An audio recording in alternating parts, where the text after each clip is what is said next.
akẹ́kọ̀ọ́ alákọ̀ọ́bẹ̀rẹ̀ 215 olùkọ́ 12 ni àwọn ajínigbé agbébọn jí gbé sá lọ níléèwé kátólíìkì St Mary nípínlẹ̀ Niger. Ẹgbẹ́ àwọn ọmọlẹ́yìn Kristi nílẹ̀ wa Nàìjíríà ló ké gbàjarè síta bẹ́ẹ̀. Wọ́n dúnkokò mọ́ mi ni o, torí pé mò ń sọ òtítọ́ jáde lórí ìṣekúpa Kristẹni tó ń wáyé ní Nàìjíríà. Ẹni ọ̀wọ̀ Dàkómò ló ké gbàjarè síta bẹ́ẹ̀. Àwọn agbébọn dáná ìbọn ya àwọn àgbẹ̀ nílùú Kaduna, olùfarakásá kan pàdánù ẹ̀mí rẹ̀. Ìdí nìyí o tíjọba àpapọ̀ kò fi tí ì ṣèdájọ́ fáwọn tó ń ṣonígbọ̀wọ́ fún ìgbésùnmọ̀mí. Mínísítà Idris ló sọ̀rọ̀ sókè bẹ́ẹ̀. Àlàyé ọ̀rọ̀ rèé o lórí bí afurasí ọ̀rẹ́kùnrin àti babaláwo ṣègbìmọ̀pọ̀ ṣekúpa òṣìṣẹ́ FRSC àti ọmọ rẹ̀ fún ètùtù ọ̀la. Àfi k'Ọlọ́run ó gbani lọ́wọ́ àpurọ́mọ́ni takoni ni o. Nípínlẹ̀ Enugu, ìyàwó ilé kan parọ́ mọ́ ọkọ rẹ̀ pé ó bá àwọn ọmọ wọn obìnrin lò pọ̀. Olórí Olúwaṣìndárayọ̀ nínú ayé tèmi ni oníròyìn yín. Ẹ gbọ́ àtúpalẹ̀ àwọn ìròyìn náà lẹ́kùnrẹ́rẹ́. Ẹ káàbọ̀ sí ìkànnì Drive TV. Fún ìgbà àkọ́kọ́, ẹ gbìyànjú láti like, share, subscribe kẹ́ ẹ lè máa gbádùn wa lóòrèkóòrè. Àwọn akẹ́kọ̀ọ́ alákọ̀ọ́bẹ̀rẹ̀ 215 olùkọ́ 12 ní àwọn ajínigbé agbébọn jí gbé sá lọ níléèwé kátólíìkì St Mary nípínlẹ̀ Niger. Ẹgbẹ́ àwọn ọmọlẹ́yìn Kristi nílẹ̀ wa Nàìjíríà ló ké gbàjarè síta bẹ́ẹ̀. Ẹgbẹ́ àwọn ọmọlẹ́yìn Kristi nílẹ̀ wa Nàìjíríà CAN nípínlẹ̀ Niger ti fìdí rẹ̀ múlẹ̀ pé àwọn akẹ́kọ̀ọ́ alákọ̀ọ́bẹ̀rẹ̀ ó lé ní 200 akẹ́kọ̀ọ́ 215 àti àwọn olùkọ́ 12 ni wọ́n jí gbé sá lọ lákòókò ìkọlù síléèwé kátólíìkì ní Papiri níjọba ìbílẹ̀ Agwara. Alága ẹgbẹ́ àwọn ọmọlẹ́yìn Kristi Christian Association of Nigeria CAN tẹ̀ka ìpínlẹ̀ Niger ẹni ọ̀wọ̀ Bulus Dawa Yohana ti sọ pé èèyàn 227 tó fi mọ́ àwọn akẹ́kọ̀ọ́ àtàwọn olùkọ́ làwọn ajínigbé tó ṣe ìkọlù sí ilé ẹ̀kọ́ náà jí gbé sá lọ. Ó fìdí ìṣẹ̀lẹ̀ náà múlẹ̀ lọ́jọ́ Ẹtì Friday. Ó ní ìṣẹ̀lẹ̀ náà jẹ́ ọ̀kan lára ìṣẹ̀lẹ̀ ìjínigbé tó burúkú gbà nípínlẹ̀ náà láwọn ọ̀pọ̀ ọdún díẹ̀ sẹ́yìn. Ẹni ọ̀wọ̀ Yohana nínú àtẹ̀jáde kan tí agbẹnusọ rẹ̀ Daniel Atori fìlédè sọ pé òun ṣe àbẹ̀wò sí ilé ẹ̀kọ́ náà níbi tí òun ti ṣèpàdé pẹ̀lú àwọn òbí àwọn akẹ́kọ̀ọ́ náà. Ó ní òun ṣe àrídájú rẹ̀ fáwọn òbí àwọn ọmọ náà pé àwọn ń ṣiṣẹ́ pẹ̀lú ìjọba àtàwọn àjọ elétò ààbò láti ṣe àwárí àwọn ọmọ náà àti láti gbà wọ́n sílẹ̀ láyọ̀ àti àlàáfíà. Ó ní nínú àkọsílẹ̀ tí àwọn rí, àwọn akẹ́kọ̀ọ́ ó lé ní 215, àwọn olùkọ́ 12 làwọn ajínigbé náà jí gbé sá lọ. Ó fi kún pé àwọn akẹ́kọ̀ọ́ kan mórí bọ́ lásìkò ìkọlù ọ̀hún tí àwọn òbí sì ti ń lọ mú àwọn ọmọ wọn nítorí wọ́n máa ti ilé ẹ̀kọ́ náà pa fún ìgbà kan náà. Bákan náà ló rọ àwọn èèyàn láti ṣe sùúrù kí wọ́n sì máa gbàdúrà fún ìtúsílẹ̀ àwọn akẹ́kọ̀ọ́ náà láìpẹ́ ọjọ́. A ó rántí pé láìpẹ́ yìí ní àwọn ajínigbé agbébọn lọ jí àwọn akẹ́kọ̀ọ́ àtàwọn òṣìṣẹ́ ilé ẹ̀kọ́ St Mary's Catholic School ní Papiri níjọba ìbílẹ̀ Agwara ní ìpínlẹ̀ Niger gbé lọ.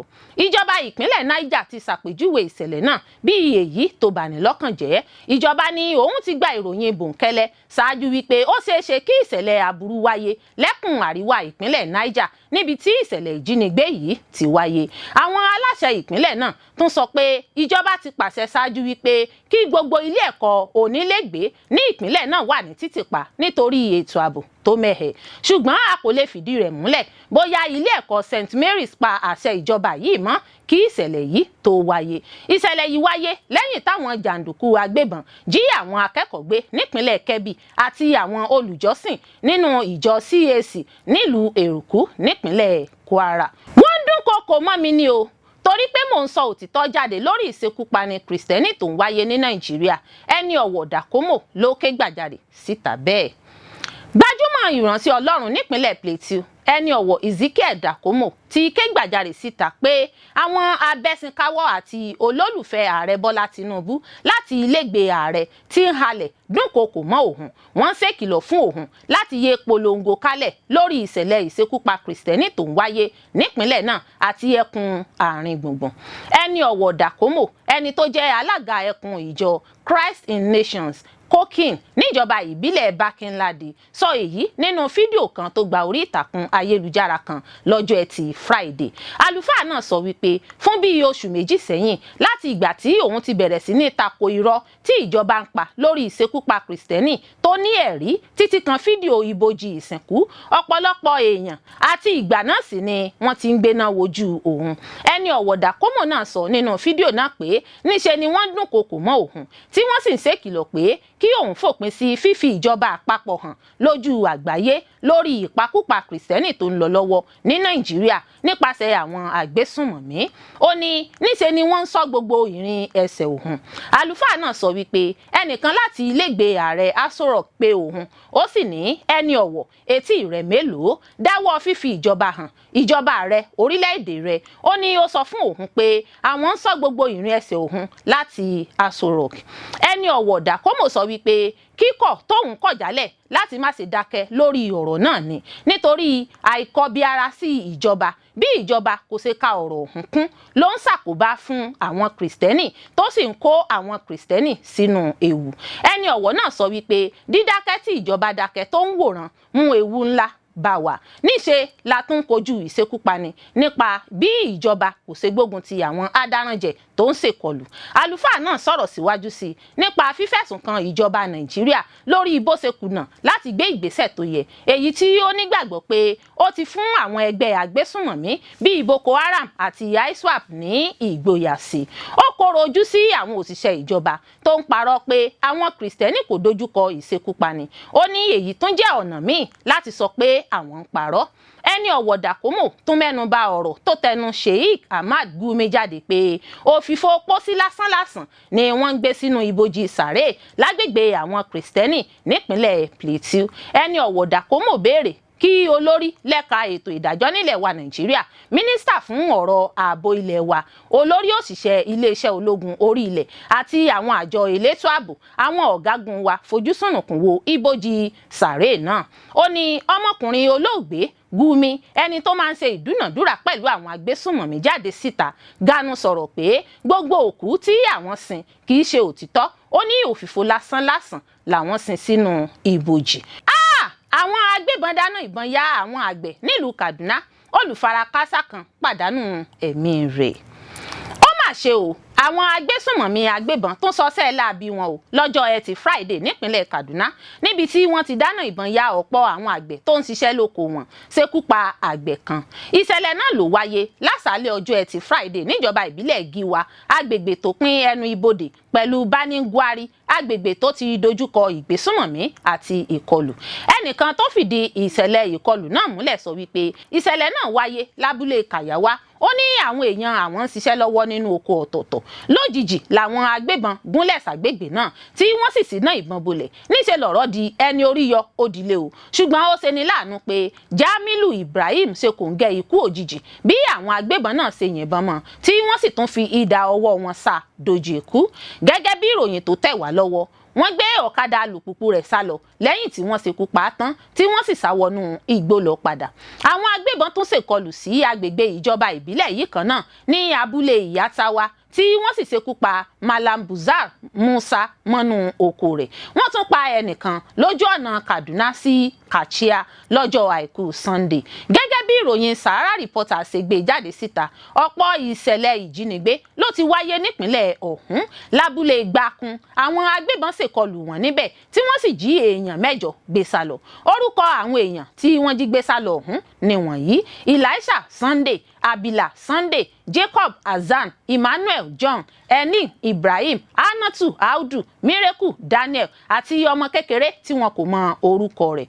Ní Kadaru lọ́jọ́ 28 oṣù kẹwàá ọdún 2024, èèyàn 4 ló jẹ́ jíjígbé sálọ. Bákan náà ní abúlé Kankomi lọ́jọ́ 28 oṣù kẹwàá ọdún 2024, èèyàn 5 ni wọ́n jí gbé tí wọ́n sì já ọ̀kadà alùpùpù àwọn èèyàn náà gbà sálọ. Orúkọ àwọn olùfarakásá náà ni wọ̀nyí: Shagari Saidu, Bamayi Amos, Yohana Dogo, Amazing Monday àti Dogo kápá o. a ó rántí pé àwọn afurasí agbésùnmọ̀mí jí bọ̀bọ́ Pascal gbé ní kùtùkùtù ọjọ́ ajé Monday nígbà tí àwọn adìyàmọ́ra agbébọn ya bo ìlú náà tí wọ́n sì fi tipá gbé àlùfáà ọ̀hún sá lọ nílégbèrè. àlùfáà ìjọ Archdiocese tìlú Kaduna Christian Emmanuel fìdí ìṣẹ̀lẹ̀ náà múlẹ̀ nínú àtẹ̀jáde kan tó dé sọ́wọ́ àwọn akọ̀ròyìn lọ́jọ́ Monday. gẹ́gẹ́ bí àtẹ̀jáde náà ṣe wí, àbúrò olùfarakásá Anthony Yero ni wọ́n ṣekú pa lásìkò ìkọlù náà nígbà tí ọ̀pọ̀ àwọn olùgbé ìlú míì sì jẹ́ jíjí gbé sá lọ sí ibi tí ẹnikẹ́ni kò mọ̀. ìkọlù náà wáyé lọ́jọ́ kan náà táwọn ikọ̀ agbésùnmọ̀mí agbébọn ya bo iléèwé girama Government Girls Comprehensive Secondary School Mago níjọba ìbílẹ̀ Danko-Wasagu nípínlẹ̀ Kebbi tí wọ́n sì jí àwọn akẹ́kọ̀ọ́bìnrin 25 gbé sá lọ. a ò ní bọ́ sọ́wọ́ ajínigbé o lọ́lá Olódùmarè. ìdí nìyí o tíjọba àpapọ̀ kò fi tí ì ṣèdájọ́ fáwọn tó ń ṣonígbọ̀wọ́ fún ìgbésùnmọ̀mí. mínísítà Idris ló sọ̀rọ̀ sókè bẹ́ẹ̀. mínísítà fún ìròyìn àti ìlanilọ́yẹ̀ nílẹ̀ wa Nàìjíríà Muhammed Idris ti sọ wípé ìjọba àpapọ̀ kò tí ì ṣèdájọ́ fún àwọn èèyàn tó ń ṣonígbọ̀wọ́ fún ìgbésùnmọ̀mí nítorí pé ìgbésẹ̀ ìlànà ọ̀hún pè fún ìwádìí ìfimúfínlẹ̀ tó lóòrìn tí kò ṣeé yára ṣe. ẹni tó ń sọ̀rọ̀ lórí ìkànnì amóhùnmáwòrán Channels Television lórí ètò òṣèlú lónìí lọ́jọ́ Ẹtì Friday, Idris ṣàlàyé pé tako ìwòye àwọn aráàlú ọ̀rọ̀ náà kò rí bẹ́ẹ̀ yẹn nípa níní orúkọ àwọn èèyàn náà níkàáwọ́ àti kí ìjọba àpapọ̀ kan kù gìrì gbé àwọn afurasí náà lọ sílé ẹjọ́ bẹ́ẹ̀ yẹn lójú ẹsẹ̀. ó ní ìwádìí ìfimúfínlẹ̀ tó lóòrìn gbọ́dọ̀ tún wáyé. ọ̀rọ̀ tó tẹnu mínísítà náà jáde wáyé tako ìfiyèsí ìkọminú àwọn èèyàn lórí àìkọbiara ìjọba sí ọ̀rọ̀ ètò ààbò, èyí tó mú kí ètò ààbò tó mẹ́hẹ tó máa le kókókó sí lórílẹ̀‐èdè. ìjọba tó gun orí àlééfà ti dojúkọ ìfigunmọ́ni látọ̀dọ̀ àwọn aráàlú láti dá àwọn afurasí tó ń ṣonígbọ̀wọ́ fún ìgbésùnmọ̀mí mọ̀ àti láti ṣèdájọ́ fún wọn, pàápàá jùlọ àwọn tó ń ṣonígbọ̀wọ́ fún ikọ̀ alákatakítí ẹ̀sìn Boko Haram, ISWAP àti àwọn agbébọn tó ń ṣọṣẹ́ lápá ẹkùn àríwá ilẹ̀ wa Nàìjíríà. lábẹ́ ìdarí ààrẹ ilẹ̀ wa tẹ́lẹ̀ rí Muhammadu Buhari, àwọn òṣìṣẹ́ jẹ́ kó di mímọ̀ pé àwọn afurasí tó ń ṣonígbọ̀wọ́ fún ìgbésùnmọ̀mí ti jẹ́ dídámọ̀, èyí tó sì ru ìrètí àwọn èèyàn sókè pé ó yẹ kí ìdájọ́ ti wáyé lórí rẹ̀. ẹ̀wẹ̀ kò tí ì sí ìdájọ́ kankan tó gbajúmọ̀ tí yóò wáyé, èyí sì ń fa awuyewuye látọ̀dọ̀ àwọn aráàlú, àwùjọ àti àwọn onímọ̀ nípa ààbò tí wọ́n sọ wípé àìtètè ṣèdájọ́ fún àwọn afurasí onígbọ̀wọ́ ọ̀hún tó mú kí àìnígbẹ́kẹ̀lé àwọn aráàlú nínú ìjọba túnbọ̀ pọ̀ sí i tako ètò ààbò tó mẹ́hẹ. nígbà tó mẹ́nu ba ọ̀rọ̀ náà, Idris sọ wípé kì í ṣe nípa nínú ìwé àkọsílẹ̀ orúkọ àwọn afurasí lọ́wọ́ tàbí àìní ìwé àkọsílẹ̀. ó ní ohun tó jà jù ni kí iṣẹ́ ìwádìí ìfimúfínlẹ̀ tó lóòrìn wáyé. ó ní káwọn èèyàn má sọ pé nítorí wọ́n ti forúkọ àwọn afurasí tó ń ṣonígbọ̀wọ́ fún ìgbésùnmọ̀mí léde lójú ẹsẹ̀ náà ni wọ́n wà jẹ́ títari lọ ilé ẹjọ́ bá. ó ní rárá kò rí bẹ́ẹ̀, ó ní ìwádìí tó rinlẹ̀ gbọ́dọ̀ wáyé ná. Idris ní ó ṣe ní láàánú pé tí èèyàn bá ń ja irú ogun báyìí kì í ṣe nǹkan tí èèyàn yanjú lọ́jọ́ kan náà tàbí ọjọ́ méjì. ó ní ìdí nìyí tí àwọn ṣe ń pe àwọn alábàáṣiṣẹ́pọ̀ lórílẹ̀‐èdè tàbí nílẹ̀ òkèrè láti lóye ọ̀rọ̀ tó lè yìí. mínísítà jẹ́ kó di mímọ̀ pé ìṣèjọba ààrẹ Bọ́lá Tinubu ń ṣiṣẹ́ takuntakun láì sinmi lójúnà láti fòpin sí ìgbésùnmọ̀mí àti àwọn ìdúnkokò ètò ààbò míì tó ń wáyé lórílẹ̀‐èdè. ó ní ìlọsíwájú tó yàtọ̀ ti wáyé láti oṣù karùn-ún ọdún 2023. ó fi kún pé ọ̀pọ̀ ọmọ Nàìjíríà ni wọ́n ń fojú fo àwọn èrè náà. mínísítà fìdí yíyan àwọn aláṣojú tí yóò máa ṣojú orílẹ̀-èdè Nàìjíríà nílẹ̀ òkèrè múlẹ̀ nípa ọ̀rọ̀ ètò ààbò. ó tún fìdí rẹ̀ múlẹ̀ pé ìbáṣepọ̀ ìṣèlú láàrin ilẹ̀ wa Nàìjíríà, Amẹ́ríkà àti àwọn orílẹ̀-èdè míì ń lọ lọ́wọ́. ó ṣàlàyé pé níbẹ̀ ni wọ́n ti tan ìmọ́lẹ̀ sí àwọn àsìgbọ́ ọ̀rọ̀ àìlóye nípa àwọn ìpèníjà ààbò Nàìjíríà. àlàyé ọ̀rọ̀ rèé o lórí bí afurasí ọ̀rẹ́kùnrin àti babaláwo ṣe gbìmọ̀pọ̀ ṣekú pa òṣìṣẹ́ FRSC àti ọmọ rẹ̀ fún ètùtù ọ̀la.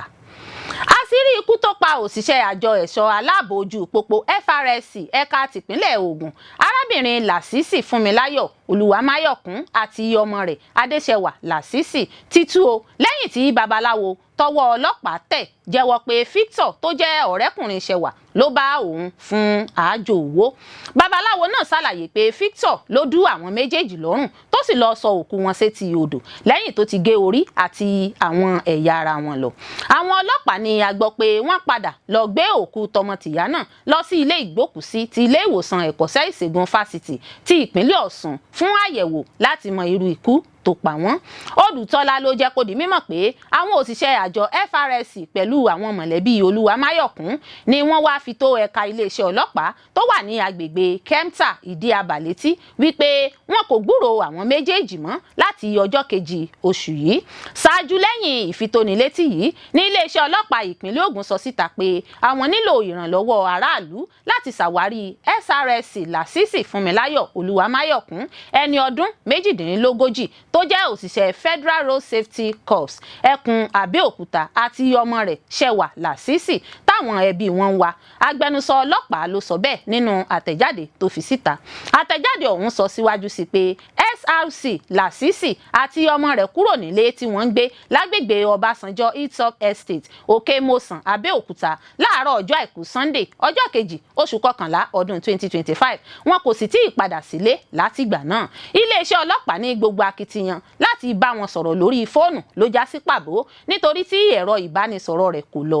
Lẹ́yìn náà ni ọ̀gá ọlọ́pàá ìpínlẹ̀ Ògùn CP Lánrè Ògúnlọ́wọ̀ pàṣẹ pé kí iṣẹ́ ìwádìí bẹ̀rẹ̀ lẹ́kùnrẹ́rẹ́ láti lè mọ ibi tí obìnrin náà àti ọmọ rẹ̀ wọlé sí kí wọ́n sì rí dájú pé wọ́n padà sílé láyọ̀ àti àlàáfíà láì farapa. Lẹ́yìn ọ̀rẹ̀yìn ni wọ́n ṣàwárí òkú Olúwamáyọ̀kún àti ọmọ rẹ̀ nílé babaláwo kan lọ́sùn. Ìyàlẹ́nu ńlá ló sì jẹ́ nígbà tí àwọn kan bẹ̀rẹ̀ sí gbé ìròyìn náà káàkiri pé wọ́n ti ṣàwárí òkú Olúwamáyọ̀kún àti ọmọ rẹ̀ Ṣẹ̀wà nílé babaláwo kan nípínlẹ̀ Ọ̀ṣun. Ọkùnrin oníròyìn kan nípínlẹ̀ Ògùn Ṣọ́láńkẹ́ Ayọ̀mídèjì Táíwò ló gbé ìròyìn náà síta lọ́jọ́rú Wednesday ọ̀sẹ̀ yìí wípé wọ́n ti ṣàwárí òkú òṣìṣẹ́ FRSC àti ọmọ rẹ̀ nínú ilé babaláwo náà. Ṣọ́láńkẹ́ sọ pé ìpakúpa ni àwọn amòòkùnṣìkà ẹ̀dá pa ìyáálé ilé náà àti ọmọ rẹ̀ dànù. Kódà tó ní ó ṣeé ṣe kó jẹ́ pé níṣe ni wọ́n fi wọ́n sẹ́so ọ̀la. Ìròyìn tó tẹ̀ wá lọ́wọ́ jẹ́ kó di mímọ̀ pé kété tí ọ̀gá ọlọ́pàá ìpínlẹ̀ Ògùn Bánkọ́lé ti gbọ́ ló ti kàn sí àgọ́ ọlọ́pàá ìpínlẹ̀ Ọ̀ṣun láti rí dájú pé ọwọ́ tẹ afurasí babaláwo náà láti lè jẹ́ kí ìwádìí ìjìnlẹ̀ wáyé kí òkodoro sì fojú hàn. Ikú òṣìṣẹ́ FRSC náà àti ọmọ rẹ̀ jẹ́ èyí tó bani lọ́kàn jẹ́ púpọ̀ tí àwọn kò lè gbà láàyè kó lọ bẹ́ẹ̀. Ó ní àwọn máa rí dájú pé àwọn máa ṣiṣẹ́ ìwádìí ìjìnlẹ̀ láti rí pé ọwọ́ tẹ gbogbo àwọn tó lọ́wọ́ nínú ikú náà kí ìdájọ́ òdodo lè wáyé. Iléeṣẹ́ ọlọ́pàá ìpínlẹ̀ Ọ̀ṣun ti wá jẹ́ kó di mímọ̀ pé ọwọ́ àwọn ti tẹ afurasí babaláwo tó lọ́wọ́ nínú ikú Olúwamáyọ̀kún òṣìṣẹ́ FRSC àti ọmọ rẹ̀ Ṣẹ̀wà. Ohun tí a gbọ́ ni pé alákòóso àgbà fún iléeṣẹ́ FRSC ẹkùn TS11 nípínlẹ̀ Ọ̀ṣun Lẹ́yẹ Adégbóyèga àti alákòóso olùwádìí ni wọ́n ṣàbẹ̀wò sí àgọ́ ọlọ́pàá ìpínlẹ̀ Ọ̀ṣun Ibrahim Gotan. Níbi ìpàdé náà ni ọ̀gá ọlọ́pàá ti ṣàlàyé wípé ọwọ́ àwọn ti tẹ afurasí babaláwo náà tó sì láwọn ti ń fi ọ̀rọ̀ wà lẹ́nu wò. Ọ̀gá ọlọ́pàá ìpínlẹ̀ Ọ̀ṣun jẹ́ kó di mímọ̀ pé babaláwo náà ti ń ṣe ìrànlọ́wọ́ fún àwọn ọlọ́pàá. Gẹ́gẹ́ bí Gotan ṣe ṣàlàyé ó ní ọ̀gá àgbà lẹ́ka iléeṣẹ́ wọn tó ń rí sí ọ̀rọ̀ ìjínigbé tó sì sọ pé bí Olúwamáyọ̀kún àti ọmọ rẹ̀ ṣe pòórá nílùú Abẹ́òkúta kò sẹ́yìn ọ̀rẹ́kùnrin rẹ̀ tí orúkọ rẹ̀ ń jẹ́ Victor. Ó ní ẹ̀rọ ìbánisọ̀rọ̀ ọ̀gbẹ́ni Victor náà fìdí rẹ̀ múlẹ̀ pé òun pẹ̀lú babaláwo náà jọ ń dúnàdúrà nílùú Ìwòye Ìjẹ̀ṣà ìpínlẹ̀ Ọ̀ṣun kó tó di pé tọmọtìyá náà di àwátì. A rí gbọ́ pé ìlú Ìlókò Ìjẹ̀ṣà lọ́wọ́ ti tẹ babaláwo náà tí yóò sì ti wà láhàámọ́ àwọn ọlọ́pàá. Àfikún lọ́wọ́ gbani lọ́wọ́ àpòrọ́mọ́ni takoni ni o. Nípínlẹ̀ Enugu ìyàwó ilé kan parọ́ mọ́ ọkọ rẹ̀ pé ó bá àwọn ọmọ wọn obìnrin lò pọ̀ ríṣiríṣi. Bí irọ́ bá lọ lógún ọdún ọjọ́ kan ṣoṣo lóòótọ́ ò bá. Ọ̀rọ̀ padà bẹ́yìn yọ fún ìyàwó ilé kan tó parọ́ mọ́ ọkọ rẹ̀ nípínlẹ̀ Enugu. Ìyàwó ilé ọ̀hún ẹni tí orúkọ rẹ̀ ń jẹ́ Chizom ló fi ẹ̀sùn kan ọkọ rẹ̀ pé ó bá àwọn ọmọ wọn obìnrin méjì lò pọ̀ tí ẹ̀sùn náà sì padà já sí ìpurọ́mọ́ni lásán. Nígbà tó ń fìdí ìṣẹ̀lẹ̀ náà múlẹ̀ alukoro ọlọ́pàá ìpínlẹ̀ Enugu SP Daniel Ndukwe ṣàlàyé pé Chisom fi ẹ̀sùn ìfipá bá àwọn ọmọ tí ọjọ́ orí wọn jẹ́ 5 àti 3 lò pọ̀ kan ọkọ rẹ̀ tí í ṣe bàbá àwọn ọmọdébìnrin náà Ozioma Okonkwo. Èyí ló fà á tí àwọn ọlọ́pàá fi mú bàbá náà sí àhámọ́ bó tilẹ̀ jẹ́ pé ó ń sunkún kíkorò nínú fọ́nrán fídíò tí yóò ṣàfihàn bí wọ́n ti mú pẹ̀lú ṣẹ́kẹ́ṣẹkẹ̀ lọ́wọ́. Ó ní òun kò ṣe ohun tí ìyàwó òun sọ fún àwọn ọlọ́pàá. Ẹ̀yìn orẹ́yìn làwọn ọlọ́pàá bẹ̀rẹ̀ ìwádìí lẹ́yìn tí wọ́n ti gbé ọkọ náà jù sí àtìmọ́lé. Ìwádìí náà ló sì jẹ́ kí wọ́n mọ̀ pé kò sí ẹ̀rí kan tó fẹsẹ̀ rẹ̀ múlẹ̀ pé ẹni tó wà láhàámọ́ náà ṣẹ̀ lóòótọ́. Lọ́jọ́ 25 oṣù kẹwàá ọdún 2025 ní iléeṣẹ́ ọlọ́pàá ìpínlẹ̀ Enugu gba ìfisùn láti ọ̀dọ̀ Chisom ẹni ọdún 29 29 years. Ó ṣàlàyé fún wọn pé ọkọ tóun bí àwọn ọmọ 3 fún ọkùnrin kan obìnrin 2 ń bá àwọn ọmọdébìnrin náà tí ọjọ́ orí wọn kò ju 5 àti 3 lọ ṣe ìṣekúṣe. Obìnrin náà fi kún pé ọkọ òun ní kò jẹ́ kóun tú àṣírí náà tipẹ́ nítorí ó lérí láti pa òun bóun bá sọ fún ẹnikẹ́ni. Èyí ni àwọn ọlọ́pàá bẹ̀rẹ̀ ìwádìí lórí rẹ̀ lẹ́yìn tí wọ́n ti gbé ọkọ jù sí àtìmọ́lé. Ìwádìí ló sì padà fìdí ẹ̀ múlẹ̀ pé àkóbá lásán ní ẹ̀sùn tí Chisom kà sí ọkọ rẹ̀ lẹ́sẹ̀. Alukoro ọlọ́pàá Enugu wá sọ pé ìwádìí àwọn fi hàn pé 2024 sí 2025 tí Chisom fẹ̀sùn ìṣekúṣe náà kan ọkọ rẹ̀ ló ti fúnra rẹ̀ kó àwọn ọmọdébìnrin ọ̀hún lọ sí ìpínlẹ̀ Imo láti Enugu. Àwọn ọmọ kò tilẹ̀ sí lọ́dọ̀ bàbá wọn lásìkò tí ìyá ń fẹ̀sùn náà kan bàbá náà. Bákan náà àkọ́bí wọn tó jẹ́ ọkùnrin ọmọ ọdún 7 ṣàlàyé fún àwọn ọlọ́pàá pé ìyá àwọn ló kọ́ òun àti àwọn àbúrò òun obìnrin láti purọ́ mọ́ bàbá àwọn. Lẹ́yìn tí ìwádìí ọlọ́pàá ti fi hàn pé irọ́ ni ẹ̀sùn tí Chisom fi kan ọkọ rẹ̀, wọ́n fi ọwọ́ òfin gbé òun náà láti wá sọ ohun tí ó rí lọ́bẹ̀ tí ó fi gàrò ọwọ́. Wọ́n gbé e lọ sí ilé ẹjọ́ májísírèètì kan nípínlẹ̀ Enugu lórí ẹ̀sùn 2 tó rọ̀ mọ́ ìbanilórúkọjẹ́ àti sísọ ohun tí kò rí bẹ́ẹ̀. Láàárín àsìkò náà Chisom gbìyànjú láti fi òpin sí ẹjọ́ tó ń lọ lọ́wọ́ àti ìwádìí ọlọ́pàá ṣùgbọ́n wọn kò gbà fún. Ẹ̀yìn ọ̀rẹ̀yìn ní kóòtù fi àyè bẹ́ẹ̀lì sílẹ̀ fún tí wọ́n sì sún ìgbẹ́jọ́ rẹ̀ síwájú. Gẹ́gẹ́ bí ó ti wà nínú òfin ni pé bí ẹnikẹ́ni bá jẹ̀bi ẹ̀sùn ìbanilórúkọjẹ́ ní Nàìjíríà ìjìyà rẹ̀ ní ẹ̀wọ̀n ọdún kan tàbí 2 pẹ̀lú owó ìtanràn. Bí èèyàn bá sì jẹ́rìí èké lórílẹ̀‐èdè yìí ẹ̀wọ̀n ọdún 14 gbáko ní ìjìyà rẹ̀. Àwọn ẹ̀sùn méjèèjì yìí ló wà lọ́rùn arábìnrin ọ̀hún àmọ́ ilé ẹjọ́ ti sún ìgbẹ́jọ́ rẹ̀ síwájú. Olórí Olúwaṣìndárayọ̀ nínú ayé tèmi ni oníròyìn yín. Ẹ ṣé púpọ̀ fún gbígbọ́ àti wíwò tí ẹ̀ ń wò wá. Etí tí ẹ̀ fi ń gbọ́ wa kò ní di, ojú tí ẹ̀ fi ń wò wá kò ní fọ́, yóò sì dára fún yín.